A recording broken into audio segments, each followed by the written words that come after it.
গোবিন্দপুর জেলা পুলিশ আমরা পুজোর কয়েকদিন আমরা রাস্তায় থাকবো এবং মানুষ যাতে সুষ্ঠুভাবে পুজোতে অংশগ্রহণ করতে পারে সেই চেষ্টা আমাদের থাকবে।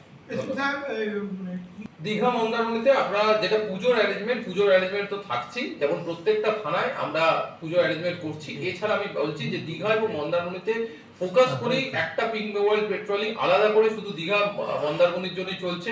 উইনার্স টিম আছে, এছাড়াও একজন ডিএসপি র্যাঙ্কের অফিসার ডেপুট থাকছেন, যিনি খালি দীঘা মন্দারমণি এই অঞ্চলটায় যাতে টুরিস্ট এবং পুজোর সময় যাতে কোনো রকম অসুবিধা না হয় সেটা দেখবে।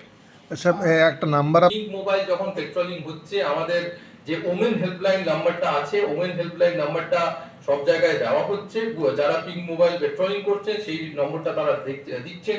এছাড়াও আপনারা, আমি অলরেডি হলদিয়া দিয়ে আমাদের শুরু হয়ে গেছে, আপনারা যদি যান বিভিন্ন জায়গায় দেখবেন যে পিঙ্ক মোবাইল যে আমাদের ওমেন সেফটি হেল্পলাইন রয়েছে, ওমেন সেফটি হেল্পলাইন আমাদের ফ্লেক্সের মাধ্যমে